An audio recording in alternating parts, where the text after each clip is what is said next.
हाँ, वंदे मातरम मित्रों।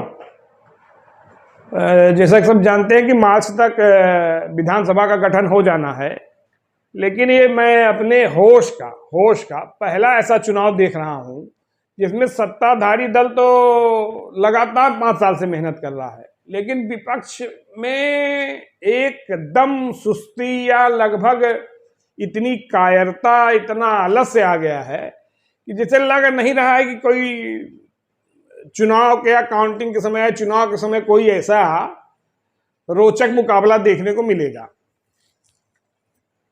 मायावती जी को घर से निकले कई दिन हो गए, अखिलेश भैया ट्वीट कर देते हैं, बस अधिक से अधिक ट्वीट कर देते हैं या टीवी पे कभी कभी आ गए बस। और भारतीय जनता पार्टी सब जान रहे हैं कि लगातार काम कर रही है, एज ए मतलब सरकार के रूप में भी और संगठन के रूप में भी। और बल्कि मुझे ऐसा लगता है कि ज्यादा इन लोग सपा बसपा कांग्रेस का नाम लेना बेकार है। कांग्रेस तो 25-50 अपने प्रत्याशी खोज रही होगी कि कम से कम हमको 50 प्रत्याशी मिल जाए। और कांग्रेस का और एक चीज जान लें, कांग्रेस का गठबंधन करने का पूरा जो तमाम दलों को बैठक, चाय पानी, नाश्ता कराना है, उसके पीछे उनका एक लक्ष्य है कि हम 5-7 दल मिलकर गठबंधन कर लें और जिससे पब्लिक में कहा जा सके कि हम 100 सीटों पे, ये 25 पे, ये 50 पे, क्योंकि उनको जान रहे हैं कि 425 उनको कैंडिडेट मिलेंगे ही नहीं। और खैर, और मुझे इन दलों से मुकाबले लगता है ज्यादा उत्साह से ओवैसी चुनाव लड़ेगा। मेरा अपना आकलन है कि ओवैसी ज्यादा उत्साह से चुनाव लड़ेगा बनस्पति सपा बसपा कांग्रेस इन लोगों का रवैया देख के ऐसा लग रहा है। और आज एक चीज मुझे ये लग रहा है कि ओवैसी की सारी शर्तें मानने के लिए अखिलेश यादव तैयार हो जाएंगे, क्योंकि जब उसने आजम खान के बारे में कोई ट्वीट किया या कुछ लिखा तो मुझे ये लग रहा है कि अखिलेश यादव ओवैसी की सारी शर्तें मान लेंगे।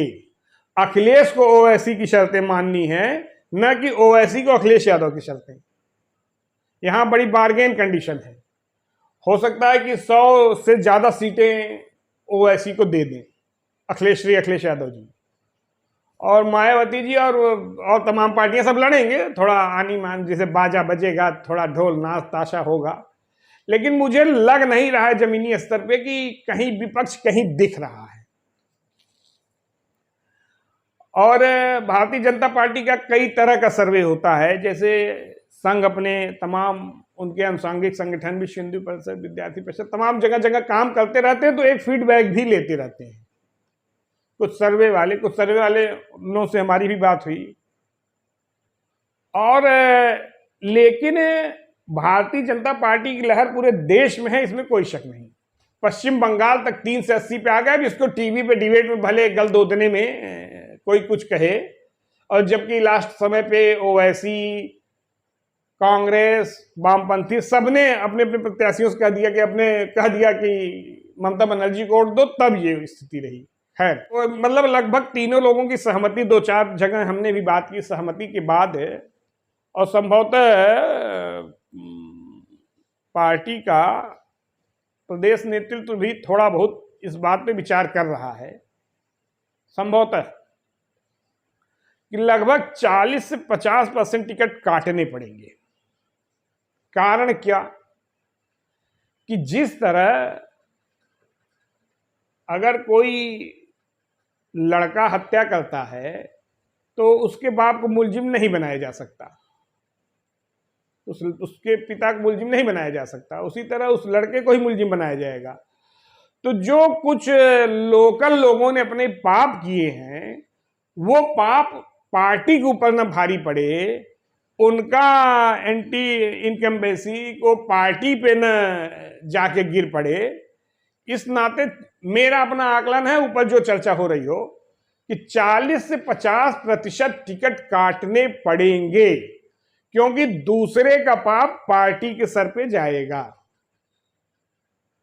और पूर्वांचल में विशेष रूप से, पश्चिम में हमारी स्थिति बहुत अच्छी रहेगी, मध्य में अवध में बहुत अच्छी रहेगी, लेकिन पूर्वांचल, काशी क्षेत्र के संबंधित पूर्वांचल, इसमें कम से कम 40 से 50% टिकट काटने पड़ेंगे बंधुओं, क्योंकि पार्टी का काम सब जान रहे हैं, मुख्यमंत्री ईमानदार हैं, इसमें कोई शक नहीं, प्रधानमंत्री ईमानदार हैं, सब जान रहे हैं, तब ज्यादातर भाजपा में ईमानदार हैं। लेकिन जिन लोगों ने सिद्धांतों के साथ और तमाम चीजों के साथ गड़बड़ी की है, उसकी फीडबैक है पूरा पर, और मेरा भी यह मत है, मैं इसलिए इस पे बोल रहा हूं कि यह बात सार्वजनिक हो जाए कि कम से कम 40 से 50% टिकट अगर नहीं पूर्वांचल में कटे तो उसका विपरीत असर कोई सपा को नहीं चाह रहा है, कोई बसपा को नहीं चाह रहा है, कोई कांग्रेस को नहीं चाह रहा है, एक वर्ग विशेष ओवैसी को जरूर चाह रहा है, या किसी दूसरे के पाप के कारण दूसरे को नुकसान हो।